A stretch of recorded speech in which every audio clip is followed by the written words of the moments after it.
right, you can join me in the book of Habakkuk. We're returning to our study there this evening. In chapter 1, verse 12 is where we're picking up. So you'll remember that Habakkuk is writing from the southern kingdom of Judah, having observed the great violation of God's law and seeing God's law, God's righteousness as powerless. Habakkuk is lamenting, and in his first question, he cries out to God, asking how long and why. And he yearns for God's salvation from the darkness that's engulfing Judah. And in response to his first series of questions we looked at a few weeks ago, God replied with a surprising answer in verse 5, "Look among the nations and watch. Be utterly astounded, for I will work a work in your days which you would not believe, though it were told you. For indeed, I am raising up the Chaldeans." And he was raising up this scourge of judgment called Babylon. They were, as he continues to describe, a very violent and a blasphemous nation that was going to be arriving in judgment shortly. So that's where we left off, and so we'll pick up in verse 12 of chapter 1 with Habakkuk's second question, and we'll hope to make it through the end of chapter 2 tonight, which is chapter 2, verse 20. So let's read through Habakkuk's second question, which is verse 12 through chapter 2, verse 1. He says, "Are you not from everlasting, O Lord, my God, my Holy One? We shall not die. O Lord, you have appointed them for judgment. O Rock, you have marked them for correction. You are of purer eyes than to behold evil, and cannot look on wickedness. Why do you look on those who deal treacherously, and hold your tongue when the wicked devours a person more righteous than he? Why do you make men like fish of the sea, like creeping things that have no ruler over them? They take up all of them with a hook. They catch them in their net, and gather them in their dragnet. Therefore they rejoice and are glad. Therefore they sacrifice to their net and burn incense to their dragnet, because by them their share is sumptuous and their food plentiful. Shall they therefore empty their net and continue to slay nations without pity? I will stand my watch and set myself on the rampart, and watch to see what he will say to me, and what I will answer when I am corrected."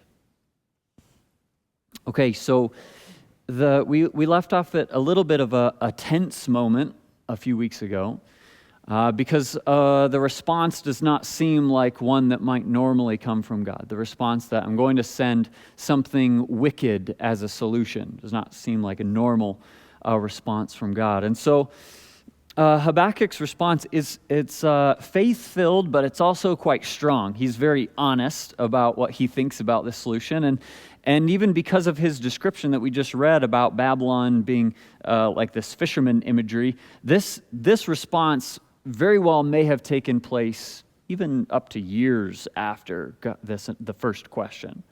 Because in God's first answer, he says, "You have no idea what these people are like. You've never seen it. This answer would surprise you." And by the point of Habakkuk's reply, he seems to have an understanding of who Babylon is and what they're about, and even what their habit is in conquering other nations, because that's the point of the metaphor of the fisherman, is that this is who these people are. So there's probably been some time that's elapsed, maybe even some marches against God's people, and certainly I would think the destruction of Assyria by Babylon, and things like that. So Habakkuk's had the opportunity to see some of the character of Babylon. And so he goes back to the drawing board, goes back to prayer, and he begins with adoration. This first part is kind of a confession of faith almost, and it retells the character of God. So that's this beginning part here. "Are you not from everlasting, O Lord my God, my Holy One?" And this everlasting is kind of is one of the key points in this text here. He's describing the character of God this is the same word that came up in Micah of old, right? He's ancient. That's his character. He's before Babylon, and he's going to be after Babylon. And it's because of that character that in verse 12 that he's identifying, that he's making two apparently opposing observations. Because the first one here is that we aren't going to die based upon who you are. We know that you are our covenant God. We know that you're bigger, you're better, you're stronger than Babylon. You're our God, you're our Holy One. You have purity about you. You have history to you. You've made promises to us. We have confidence. Like on the one hand, we can't die. We're your people. Whether he's referring to a remnant that's been promised or simply the general principle of life in light of Yahweh, either way, the principle is true. Right? Habakkuk has a claim to life because of the character of God. But what it looks like is the equal opposite. We're dead. Because God has appointed Babylon as an instrument of judgment. And then the parallel phrase right afterwards, their rock, which through all of the Psalms and even through the old even songs of Moses and these old histories, the rock communicates security and confidence and a fortress, a safety, right? All of those things. So their safety has marked Babylon to correct them, which doesn't feel very safe. So these are two apparently opposing observations. We can't die, and we're about to die. What do I do with that? And then he makes, again, in verse 13, he's going to make two apparently opposing observations again.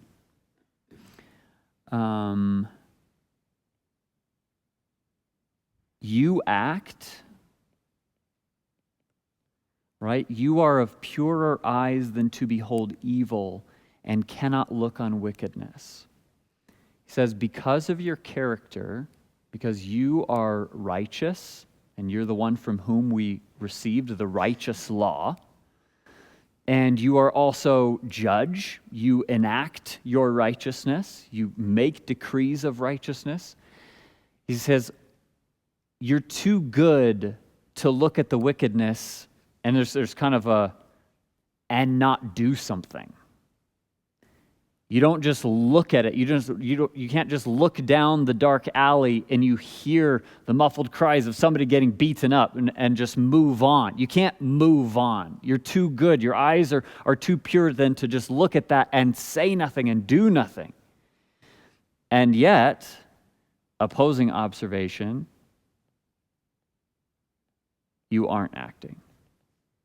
So why then is it, it's 1 and 2 parallel. Why is it that you look on those who deal treacherously and hold your tongue while the wicked devours a person more righteous than he? So you are the God who acts. You are if you don't, think about all these other promises that God has made in the prophets about the destruction of evil and about the deliverance of his people, and all of these psalms that have been sung by David retelling deliverance and thinking back to the Exodus and how God came and delivered them from the mighty one, all these things. And he's like, I know that you're a God of action. And I know that action is always toward your righteousness. But you're looking down this dark alley and doing nothing. In fact, you sent the person down the dark alley and are doing nothing. So there's the play on words from the perspective of a tongue or the mouth, right? God has his mouth shut while Babylon has their mouth just open, devouring people. They're just tearing people apart and swallowing them. And a part of the center of his argument is this. It's like, there are problems in Judah. There are wicked people in Judah. The law is powerless right now in Judah because the leadership has failed to uphold God's righteousness. And so, Habakkuk knows that's a problem. That was his first problem. But what about everyone else? And what about the contrast between the two? Like he's got this sort of sliding scale of of how bad is bad and how good is good. He's like, I had a complaint about something bad, but aren't you sending something far worse? The comparison of righteous. Like you're sending evil to destroy an albeit disobedient people who are in covenant with you. That doesn't seem right. So there's his complaint, and I intended to put chapter 2, verse 1 on this screen as well, but there's a bit of difficulty with this. If you were reading in the New King James, which is what I have up here, you'll see that Y is in italics. This is sort of supply. This isn't a question like grammatically like the previous was a question. So it's a statement that says, you make men like fish of the sea, like creeping things that have no ruler over them. And what follows is the illustration of Babylon as a fisherman. So the question is, who is the you? The you is either Babylon or God. If it's God, then it's a pretty severe accusation, which is not opposed to the text. It's consistent. God is making men, Israel, like fish by sending this kind of a fisherman who treats people in this way, right? So it could be that Habakkuk's accusing God of doing this. It could also be that he is transitioning now and leveling an accusation against Babylon, which is certainly what he describes in the following. So I don't know which one it is for sure. Probably the first. I think he's probably saying he's responding to the sovereignty of God in God's statement that he is raising up Babylon. And if God is raising up Babylon, who treats people in an inhumane way, then isn't God making Israel like fish of the sea who are about to be treated in this inhumane way? But either way works grammatically. So then here's the description. They take all of them up with a hook, and they catch them in their net, gather them in their dragnet. Therefore, they rejoice and are glad. Therefore, they sacrifice to their net and burn incense to their dragnet, because by the dragnets their share is sumptuous and their food is plentiful. So they've received everything that they wanted. Shall they therefore empty their net and continue to slay nations without pity? So there's 5 uses here of the net. That's very clearly the main point of the metaphor, which makes Babylon the fisherman, but the net is the issue. And the problem here is that, as we saw previously in verse 11, that Babylon is deifying all of the wrong things. They're deifying themselves, they're deifying their power, their ability, and their heart is exposed as what they're trusting is revealed. And here, what he's saying is they're revealing, or they're trusting their net. Why? Because it works, right? It's actually bringing them everything that they wanted. So what is the net in the metaphor? It's their violent, greedy methods. Their violence and their willingness to not just not uphold, but completely abandon the law of God is working, right? Their kingdom borders are expanding. The amount of treasure in their treasuries has expanded exponentially. Everything is going well. They feast at night. They lack nothing. They have their way. They have sex, money, power. They've got it all, right? And that's deceitful, but it's working. And so they worship then the thing that's the thing that's working. They worship, in the illustration, their dragnet, which is their power, their law, their own version of righteousness, of what is right and wrong, their morals, right? Abandoning them actually is the only way to flourish, is what they believe. okay?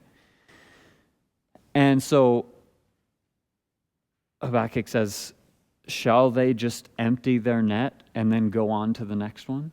Like, are we next? Where you're just going to let them slay nations without pity? That's back to this, you're holding your tongue while they devour. Are we next? They just get to devour us too, and then the next nation, and then the next nation. When does it end? So there's the accusation, and the accusation is that in the face of this pragmatic wholesale slaughter, God is inactive. He's doing nothing. In fact, he initiated it. So that's the problem. He's sending the wicked one to do his righteous deeds. So, in a very good way, Habakkuk ends with a willingness to wait, and that's the beginning of chapter 2. Habakkuk says, "I'm going to humbly wait for an answer," and his patience, I think, is to be commended. He's made strong accusations against God, but in good faith as well. He's waiting to be corrected. He expects a rebuke from God. He knows the words of his mouth are, that was too strong. I know I'm not right, because I know that these two things are like these apparent contradictions. You are from everlasting. You're my God. You're the Holy One. You're our Lord. You're our rock. We can't die. You're purer eyes than to behold evil. So give me the answer, because I can't see how this really works out according to your system. So in typical form to the prophet or to the watchman, or even similar language to some of the pastoral overwatch kind of an idea. He sets himself up on the wall and waits to be the first one to see maybe danger approaching, or in this case, the messenger from God, metaphorically or poetically speaking, to come to him. So he's waiting for news, which in the book he gets right away. So the Lord answers him in a vision. And I was encouraged by some of the, I guess, just getting clarity on the distinctive, maybe, natures of this vision and why it's so important, particularly because of one of the verses we find is, we already know this is coming, but the idea that verse 4 is found inside God's answer, that the just shall live by faith, and that's picked up by the New Testament authors and used so strongly as arguments for justification by faith alone throughout the New Testament, it seems to come from somewhere rather obscure, doesn't it? So he just picked it randomly out of this one spot in this one oracle that Habakkuk receives. And maybe initially I thought, it's just part of this book. But the distinctive nature of this vision is it's quite significant. When he starts talking, write the vision, make it plain on tablets, that he may run who reads it. For the vision is yet for an appointed time. At the end it will speak, and it will not die. Though it tarries, wait for it, because it will surely come. That's all introductory to the vision that comes in verse 4 and 5.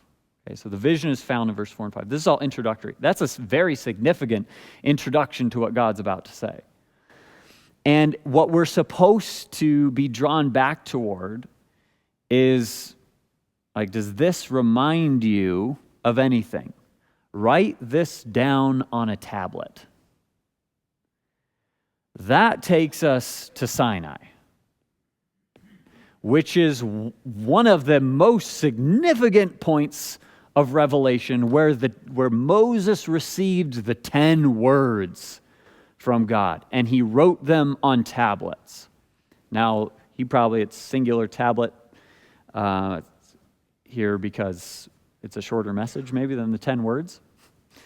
So to say that this is the 11th commandment is too strong, right? It's not right.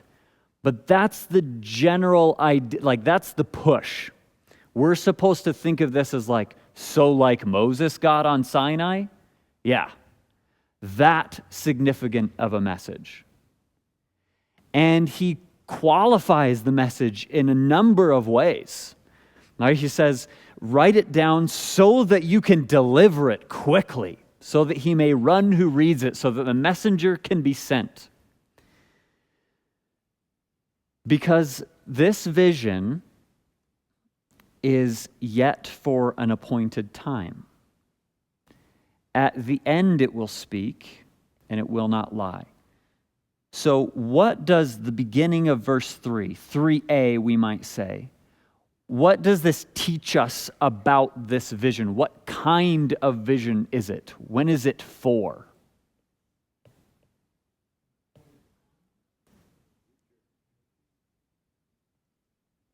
At the end.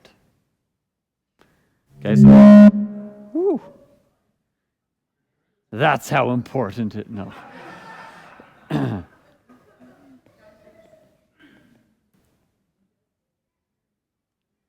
Okay, so it's eschatological. I don't know why there's a J instead of a G, but just pretend like that's a G.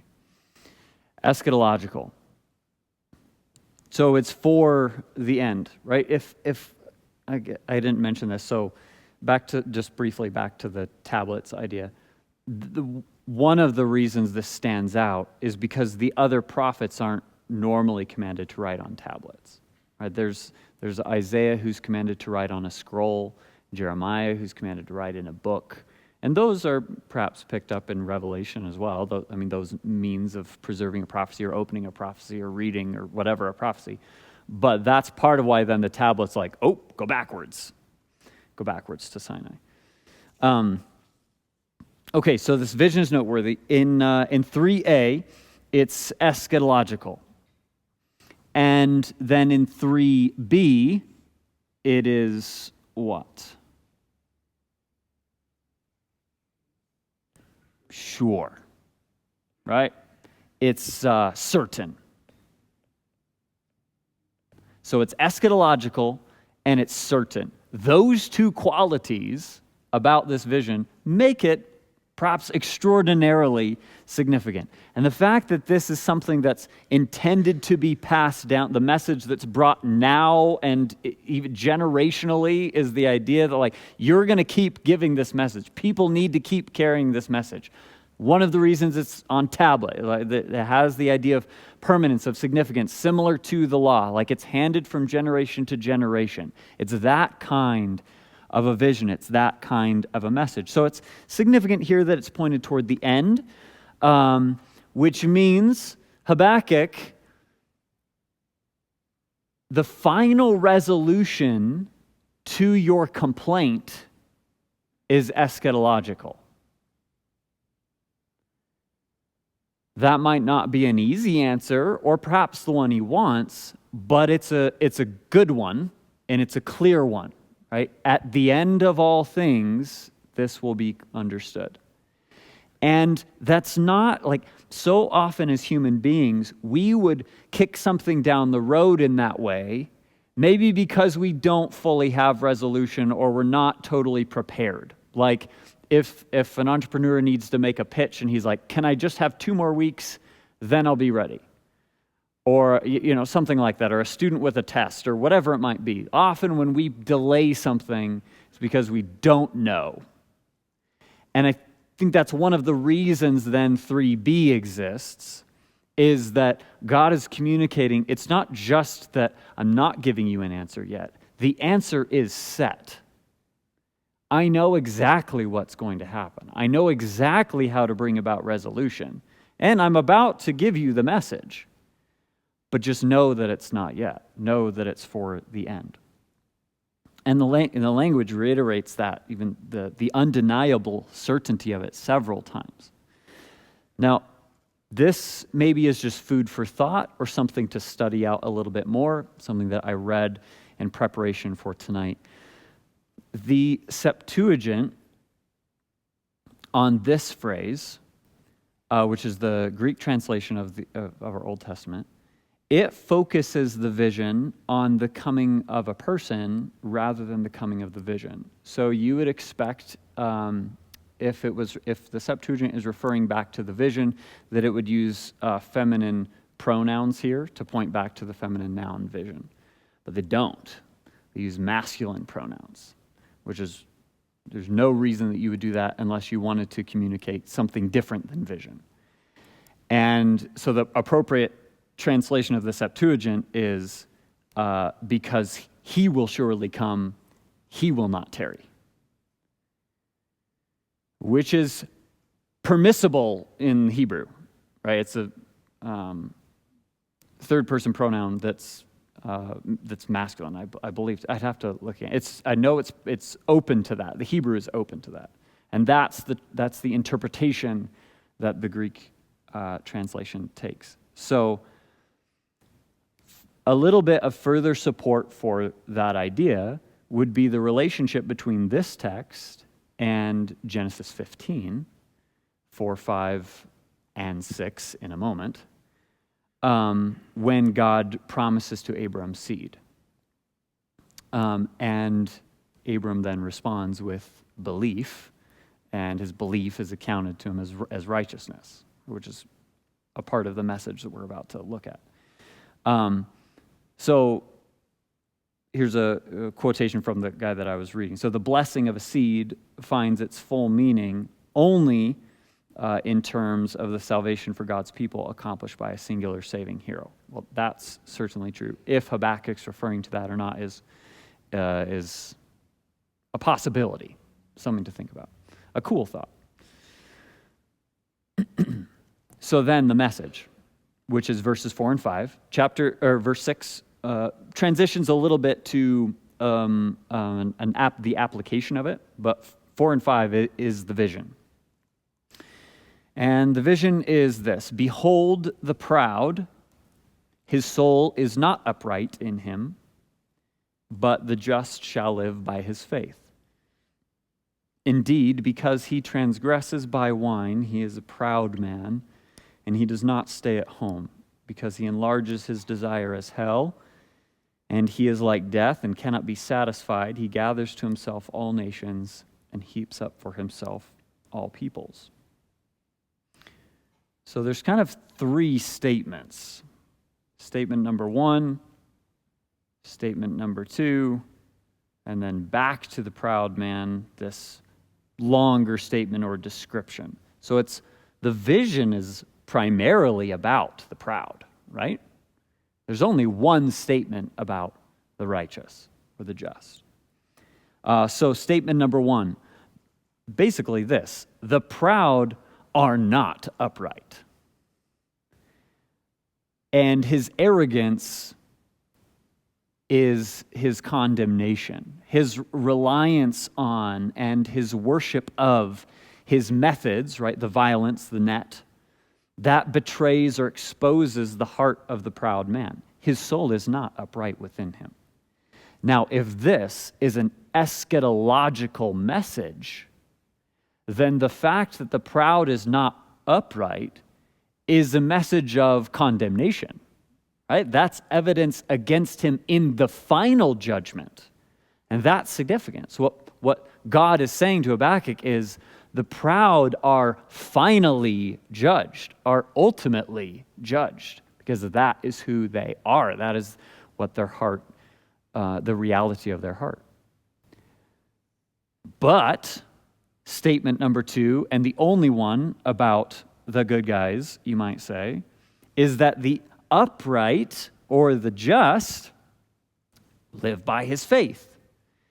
So this concept of just, or the just one, or justified, is the concept of righteousness, which throughout the Old Testament is developed most frequently in light of a judicial scene.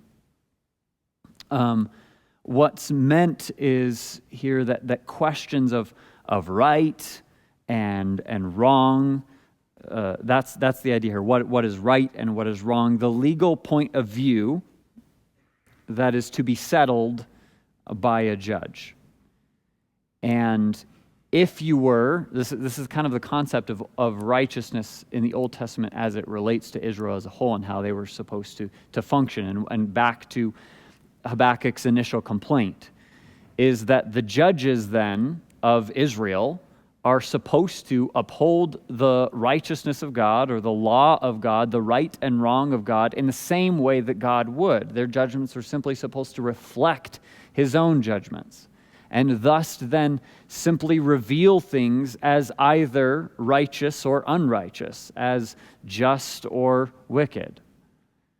That's what the judges were supposed to do. And Israel was profoundly conscious of that fact, that they were a covenant people bound by oaths with life and death consequences on the line here. And at the very center of their community was the need to uphold the law of God, the righteousness of God. There's a quotation. It says, everything hinged on the legal decision of the God of the covenant. It was the duty then of the earthly judge to see that his rendering corresponded to the decision already made by the Lord of heaven and earth. So this righteousness is primarily a religious term. Right? It's even more than a moral or an ethical term. It is those things, but it's a religious term. You are either right before God or you are not, and that would correspond with his law. So then a righteous one is one who has been judged not guilty by God or fulfilling of the law, right? You have fulfilled the law. And then a righteous society would be one who upholds this religious, moral, and ethical standard.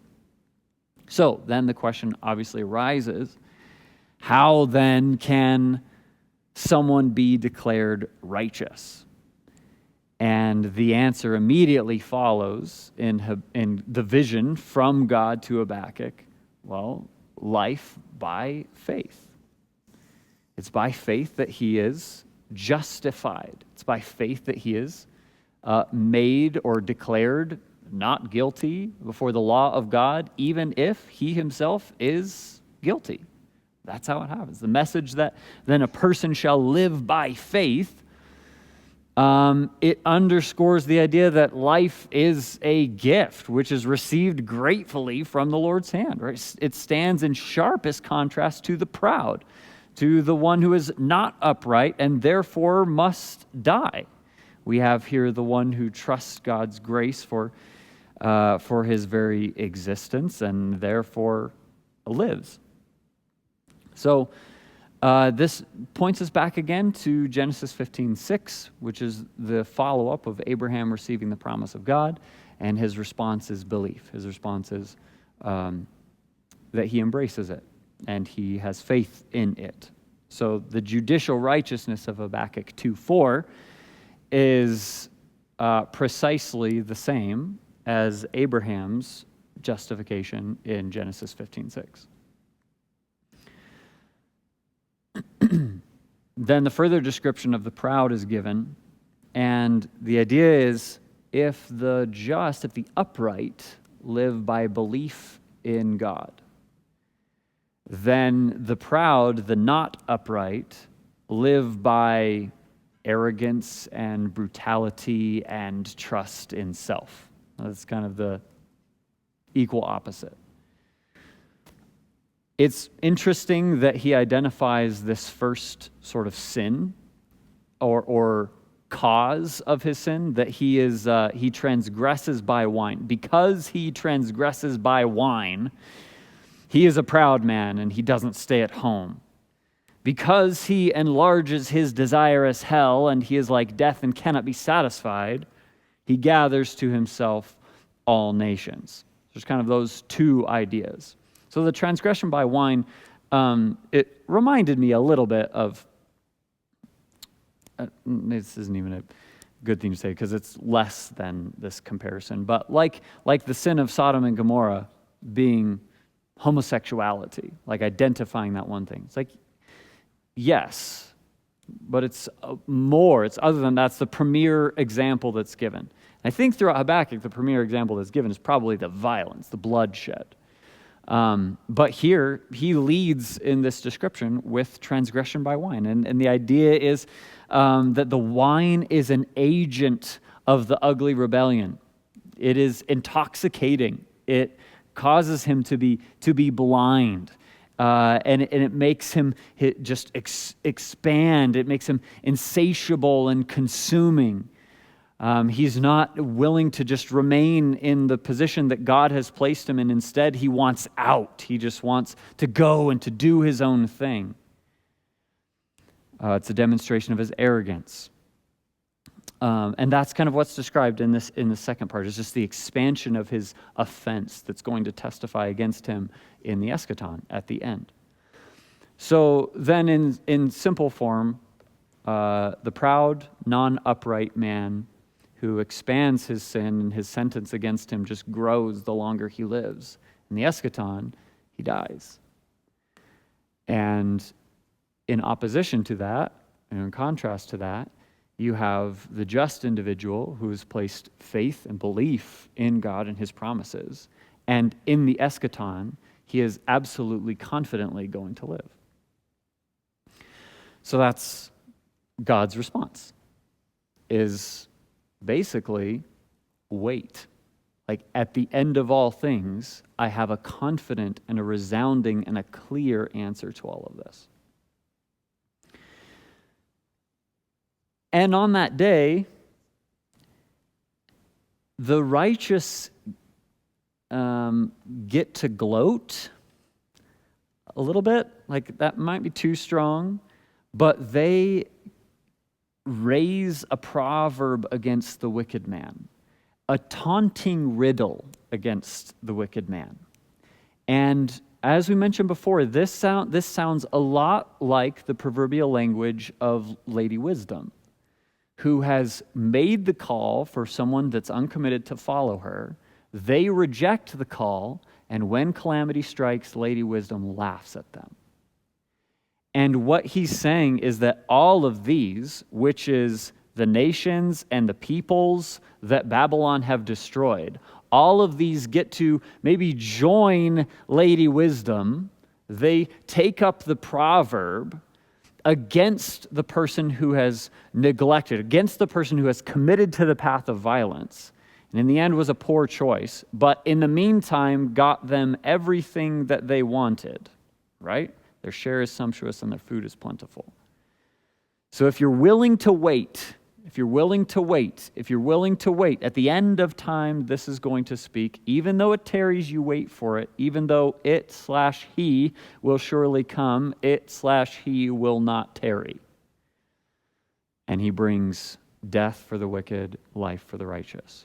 So now the people get to join in these 5 woe oracles, or perhaps taunting oracles. Not necessarily woe to you in the prophetic woe, but woe to you in the I told you so sort of way. So what are these 5 woes? Let's read the first one, which is the rest of verse 6 through verse 8. Woe to him who increases what is not his. How long? And to him who loads himself with many pledges. Will not your creditors rise up suddenly? Will they not awaken who oppress you, and you will become their booty? Because you have plundered many nations, all the remnant of the people shall plunder you. Because of men's blood and the violence of the land and the city and of all who dwell in it. So this first one is the pillager pillaged.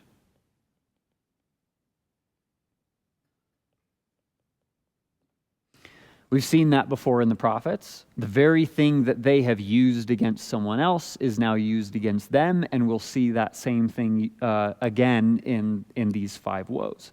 So this seems, if we're thinking proverbially, then this person who increases what is not his is this thief who takes something by means of violence, which again goes back to the idea of Hamas, right? It's the breaking of a law so that you are benefited by it. It's the Prince John, right? It's the one who oppresses the poor in order to make his treasuries large. And so he does that, and it's like, how long do you get to do that? How long does that apparently broken plan really work? You've loaded himself with many pledges, like you are in debt. And now all of your creditors, these people that you have oppressed, they rise up against you. They're going to awaken. They will rise up when you don't expect it. And then you become the content of their plunder. Like they plunder you. That's exactly what he's saying in this whole thing, in 6 through 8. But because that's what you've done, that's what will be done against you. And then this, you'll see this rise up again a few times. It's kind of the refrain of these woe oracles. It's because of the blood, which does take us back a little bit to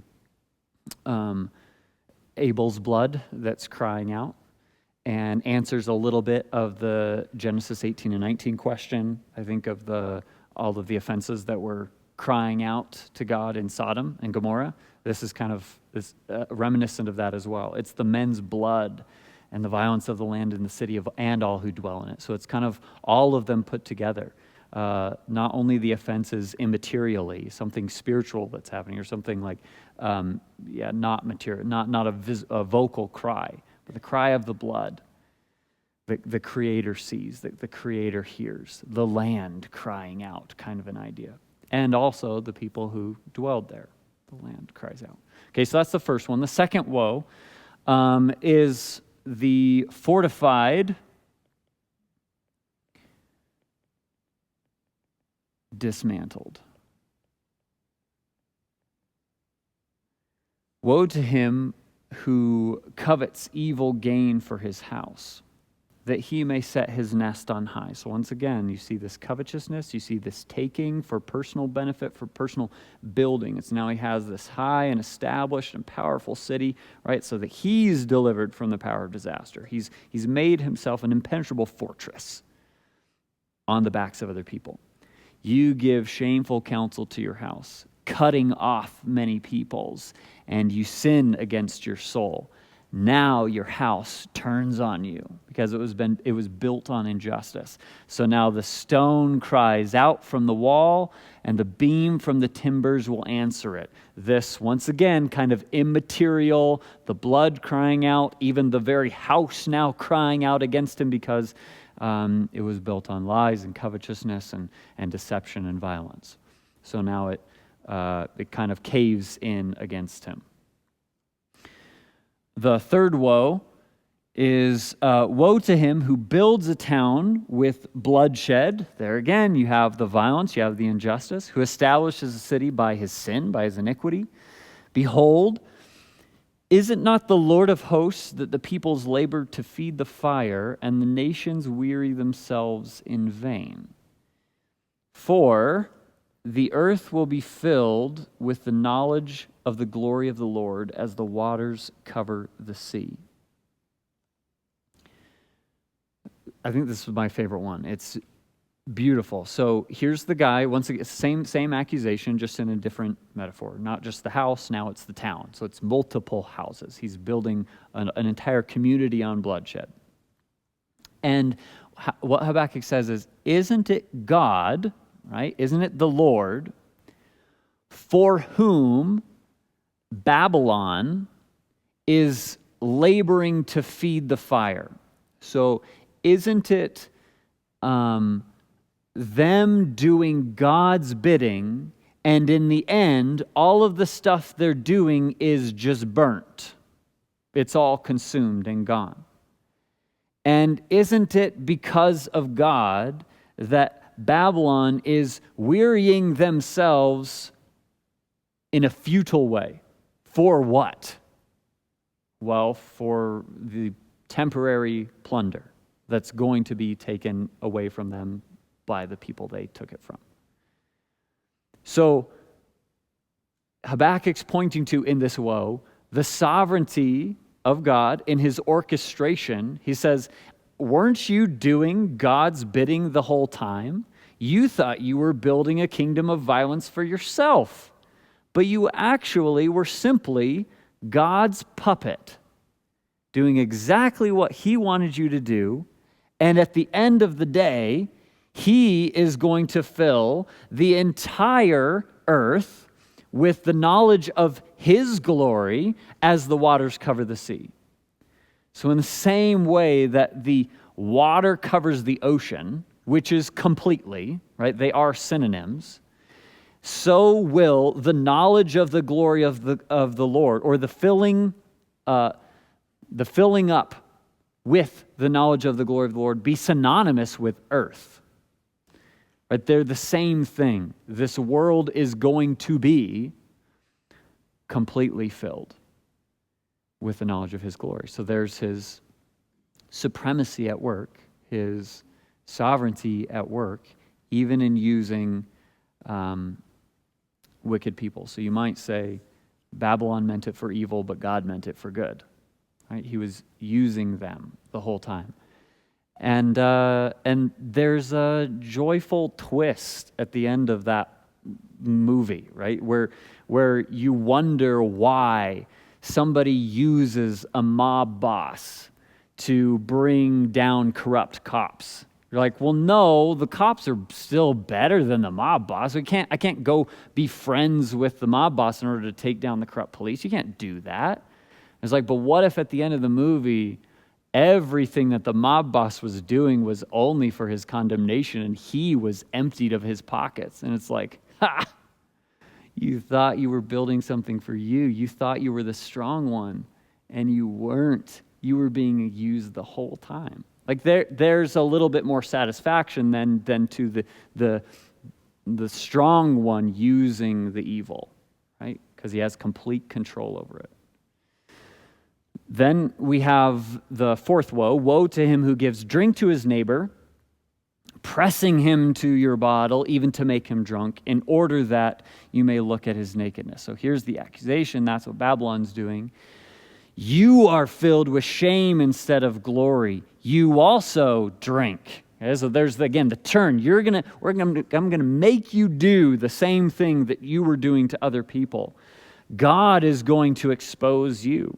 The cup that you're going to be made to drink, the cup of the Lord's right hand will be turned against you, and utter shame will be on your glory.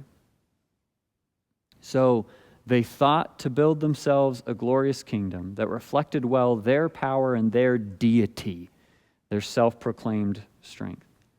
And instead, at the end of the day, they're going to drink shame. They will be exposed.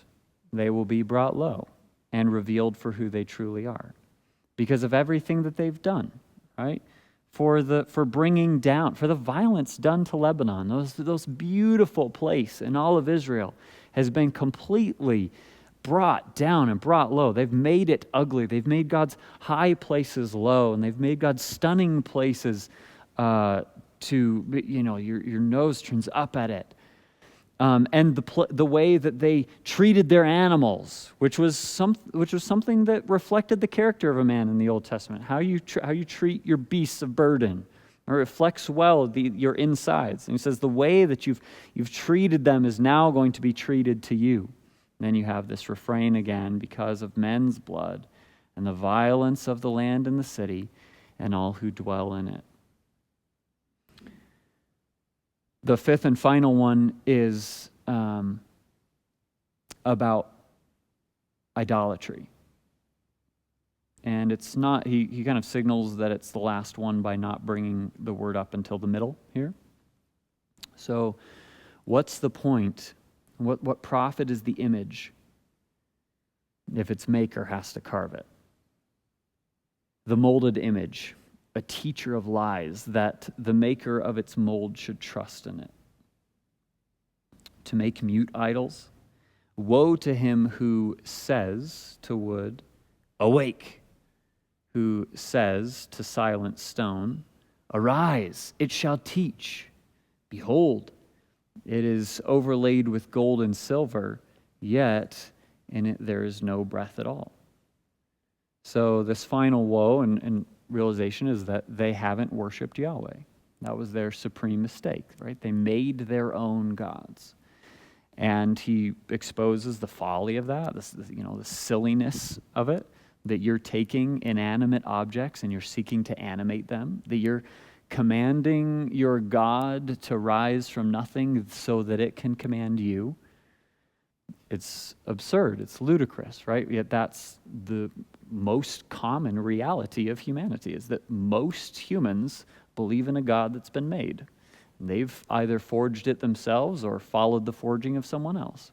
And they want it to command them. They're willing to follow a nothing God, a false God, a teacher of lies, right? And God ends his response, his thorough, I think, response to Habakkuk's question with a contrast between him and an idol. So in contrast, God is in his holy temple. There are a lot of ideas packed into that one simple statement. The primary point of contrast is his life. God lives. He sits. He's there in his house, right? In contrast to this one that has to be called out to life, a dead thing, wood and stone. Right? Those aren't alive, but the Lord is. He exists in his holy temple. So that's a significant statement. And then this temple is the place that he resides. And it calls us immediately back toward his system that he passed on to Israel, right? We're in contrast to the system of, well, let me make it with my hands. Well, let me listen to what it has to say. Well, lies and deception and maybe a net is my idol. Maybe violence is my idol. Or I'm just going to break all of God's laws and do my own thing, whatever it might be. He says, no, I have a system. And I'm actively engaged in it. I sit here, I reside in my holy temple, and instead of you calling out and using your words to try to animate something that's inanimate, maybe you should stop speaking. Which implies that God is not only a God who is in his holy temple, but a God who speaks from his holy temple. A God that we should listen to. This is very similar to the end of Psalm 46, where we're invited to the scene of destruction. Right? And God has lifted up his voice against his enemies, and he has said, "Be still and know that I am God." Right? Cease all of your stuff, all of your idolatry, all of your violence, all of your dismissal of everything that I am and that I have, and your attempts to make, and even my willingness to let you make my law powerless so that you can fatten your belts for a time. He says, it's time for you to be quiet. I'm in my holy temple. And that takes us then to not only a sense of sort of finality and contrast between God and these people, but also back to this concept, right? If God is in his holy temple and it's time for the world to be quiet, then it's the eschaton, right? It's certain judgment. So he ends with a note of finality, a period at the end here, to remind us of the beginning, of the introduction to this vision, that it is the final word, that God gets the final word. So I believe, as I hear Habakkuk, that his response to this was, one, we'll see his response next week in chapter 3, but he hears what God has to say, and it's a sufficient answer. He was humbled to the point of worship, and he feared the Lord in response to this. He says, you are right. I've received your word. I've received your revelation humbly, and I believe it, and I'm in awe of it. And I believe that next week we'll have a further description of our proper response to God's second answer as well. So, any thoughts or questions before we conclude with a word of prayer? Part of this reminds me of Isaiah chapter 44, where he talks about the woodsman who cuts down a tree and turns half of it into a firewood to cook his dinner, and the other half he turns it into a god and falls down and worships it. I mean, the utter stupidity of that is beyond words. Yeah, it was very, very similar. That Isaiah prophetic, the section of Isaiah in the 5th oracle are very similar.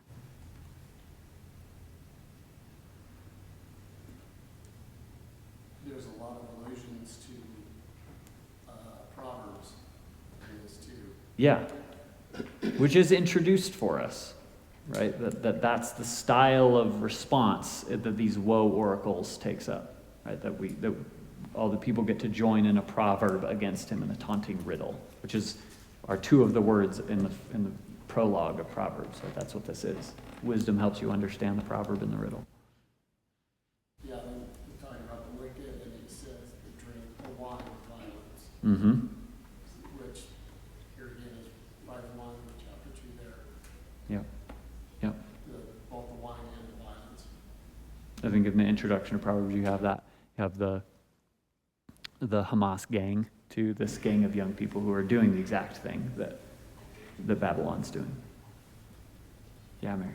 It's like modern times too, we see all the wrong, Mm-hmm. and as God's people, we gotta be reminded, wait, because God is gonna make it right. I mean, that's always been the story, Mm-hmm. from the beginning, from this to right now, we can identify with that too.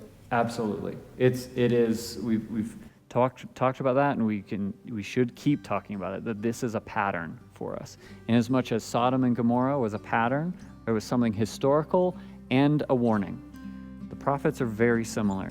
Right? This is historical. This is Babylon, and it's a warning. And we were just talking. I was talking a little bit about that with Eric beforehand. It's exactly what it's supposed to do. So we should, because that's what Peter does. He picks this exact idea up, and he says, "Wait." Right? So yeah, you see throughout time, God's people need to wait on his promises. And the wicked are going to be very wicked, and they're going to look successful. Yeah. And history repeats itself. Yeah. Yeah. And there will come a day when that history stops repeating itself. And that's what we're waiting for.